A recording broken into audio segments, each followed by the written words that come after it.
سڵاو بینەرانی بەڕێز ئازادی خوازان و چالاکوانانی وڵاتی بەریتانیا بۆ خۆتان ئەزانن ڕێکخراوی داکۆک هەفتەی شوبات بەرزڕاگرێ. من وەکو خۆم ڕێباز مستەفا ئەندام و دەستەی دامەزرێنەری ڕێکخراوی داکۆک هەڵسان بە چالاکی هەفتەی شوبات لە 4 شاری جیاواز لە بەریتانیا لە لەندەن پایتەختی ئینگڵاند و کاردیف پایتەختی وێڵز و زایدەن لە بێرمیگام و مانچستەر. ئەم ڕۆژێکی زۆر ناخۆشە کە دێتەوە بیرمان کە چەندەهان شەهیدماندا و چەندان بریندارمان لێکەوتەوە لە هەرێمی کوردستان و لە برا و خوشکانی عزیز لە شارەکانی سلێمانی دەوروبەری. ئازیزان، ئەم خۆپیشاندان و ناڕازایەتیە لەو خۆتان نەزانن لە وڵاتە عەرەبیەکانەوە دەستی پێکرد دوایی پەرەیسان بە زووترین کات بە کاتێکی کەم گەیشتە شاری سلێمانی. لە شاری سلێمانیەوە خۆپیشاندانێک دروست کرا. بەڵام بەر لەوەی باسی شاری سلێمانیتان بۆ بکەم و باسی سالاچەکانتان بۆ بکەم، ئەچمە هەولێر پایتەختی هەرێمی کوردستان و دهۆک. لە هەولێر و دهۆک و ئەوەی لە زۆنی زەرد بێ لە ژێر دەسەڵاتی پارتی دکتاتۆری کوردستان و مەسعود بارزانی و نێچیر و مەسرور بێ، بە هیچ شێوەیەک ناتوانێت کە هیچ کاتێک چالاکیەک بکات یان دەنجی ئازادی دەربڕێت یان بڵێ من ناڕازیم لە حکوومەتی هەرێمی کوردستان لە بێمەعاشی، بێئاوی، بێکارەبایی، بێقانونی، بێیاسایی، بێدەستوری من ناڕازیم. بۆیە بە هیچ شێوەیەک ناتوانێت، چونکە حکوومەتی هەرێمی کوردستان و لە ژێر دەستی بارزانیەکان، لە ژێر دەستی مەسرور و نێچیر و مەسعودەوە چی ئاسایش و کۆیلەکانی خۆیانە ڕژاندبوویانە سەر شەقام و کوچە و کۆڵان و بەردەم ماڵەکان. هیچ کەسێک تەنانەت لە نێو ماڵی خۆشیدا نایوێرا باسی نائەدالەتی بنەماڵی بارزانی و حکوومەتی هەرێمی کوردستان بکات. بۆیە بە هیچ شێوەیەک نە لە هەولێر و نە لە دهۆک و لە هیچ شار و شارۆچکەیەکی زۆنی زەرد چالاکی و خۆپیشاندان نەوێرا، هیچ کەسێک نەوێرا بیکە. ئەگەر هەر کەسێک چالاکی بکردایە، وەکو چۆن ئێستا شێروانی هاوڕێکانی لە کوچی زیندانان و بە نایاسایی و بە حاکمەکانی بێ قانونیەکان و حاکمە حیزبیەکان لە ژوورەوە کراون، وەک چۆن سەدەش عوسمان و چەندان ڕۆژنامەنووسی تر تیرۆرکران، ئەوانە شوا تیرۆرەکران بۆ یەکەس نادرێت. اینجا ڕۆینەوە بۆ شاری سلێمانی کە لە شاری سلێمانی ڕێڕەوێکی خۆپیشاندانێک دەست پێکرا، بەڵام دوای مدەیەکی کەم ڕێڕەوی خۆپیشاندانەکەیان گۆڕی بە بەردەم لقی چواری پارتی دکتاتۆری کوردستان تێپەڕین. بەڵام لەوێ چەتەکانی لقی چواری پارتی دکتاتۆری کوردستان هەستان بە گاڵتە پێکردن بە چالاکوانان و خۆپیشاندەران. بۆیە چالاکوانانیش بە بەرد وەڵامیان دانەوە. ئەوانیش هەستان وەکو لقی چوار هەستان بە لەگەڵ بەرپرسی لقی چواری پارتی دکتاتۆری کوردستان بەرپرس هیوا ئەحمەد مستەفا بە فەرمانی فازڵ میرانی سکرتێری مەکتەبی سیاسی حیزبی دکتاتۆری کوردستان هەستان بە بڕیاردا کە تەقە لە خۆپیشاندەران بکەن. ئیتر تەقەیەکی زۆریان بە چەکی قورس و چەکی سووک بە بیکەیسی و کلاشکۆفوانە تەقەیان لێکردن. هەر لەم ڕۆژەدا یەکەم شەهید بە ناوی ڕێژوان عەلی شەهید کرا بە دەستی چەتەکانی لقی چواری پارتی دکتاتۆری کوردستان. و لە درێژەی ئەو خۆپیشاندانە درێژەی 63 ڕۆژ بەردەوام بوو ئەم چالاکیە لە هەموو شار و شارۆچکانی سلێمانی و دەوروبەری و شار و شارۆچکەکانی ترە. 10 کەس بوونە قوربانی و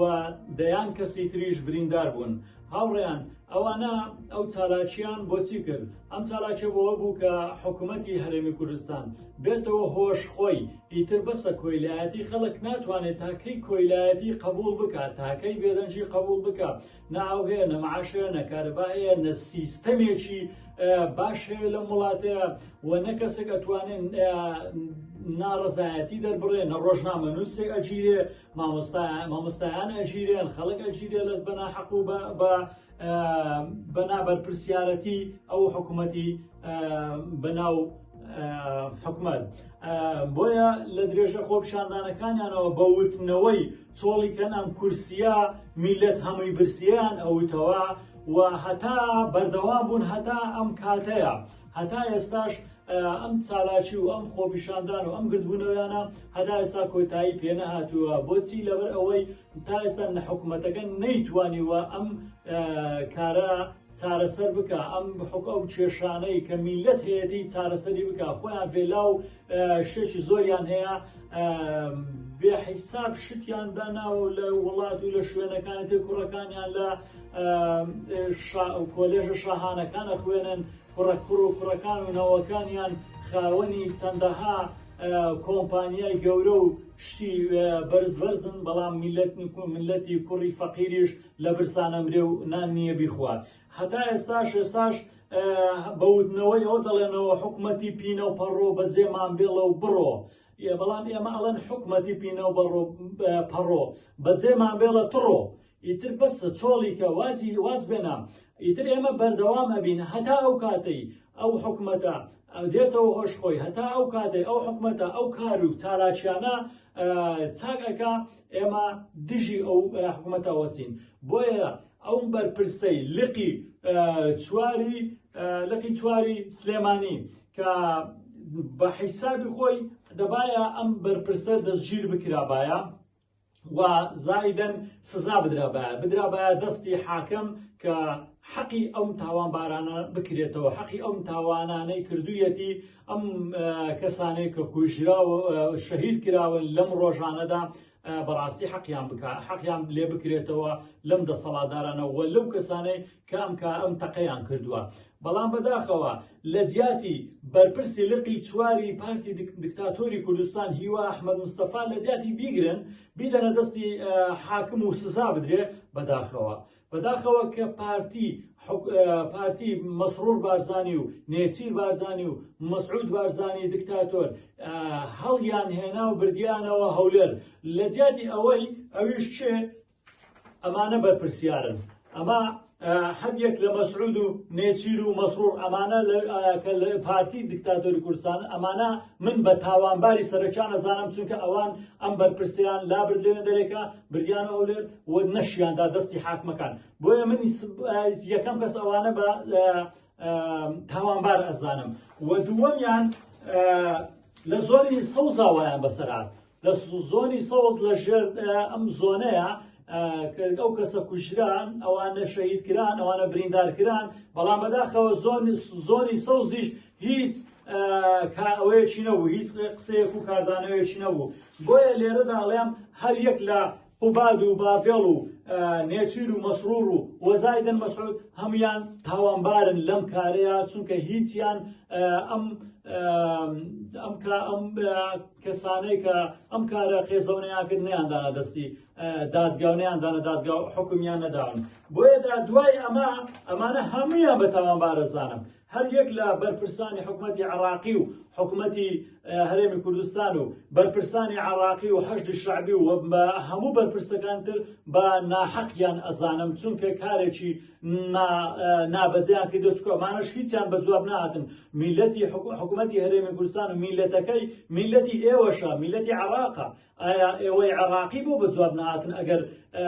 سەرکردەکانی حکومەتی هەرێمی کوردستان هەڵەستن بە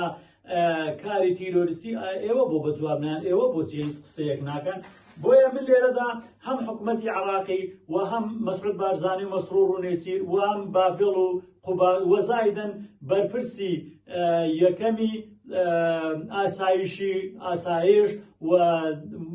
وەزیری ئاسایش وەزیری داد محاکمەکە ئەو حاکمانێکە ئەوانیان حکمیان نادەن بەڕاستی ئەو حیزبیەکان ئەوانە من هەموویان بە تاوانباری سەرەکی ئەزانم لەم ڕۆژەیە کە ئەم کەسانە شەهید کراون هەتا ئێستا مافیان وەرنەژیراوەتەوە بۆیە ئێمە وەکو ڕێکخراوی داکۆ بەردەوامە بین لەم کارەیە هەتا مافی ئەم شەهیدانە بەدەست دێنینەوە مافی ئەم بریندارانە هەتا ئێستا هیچ کەسێ ئاوڕێ نەداونێتەوە و بەدەست دێنینەوە کە حق خوراون ماف خوراون بۆ ئێمە وەکو ڕێکخراوی داکۆک بۆ ماف و ئازادی هەڵەستین بەم کارە و ئەبێ ئەم مافە بەدەست بێنینەوە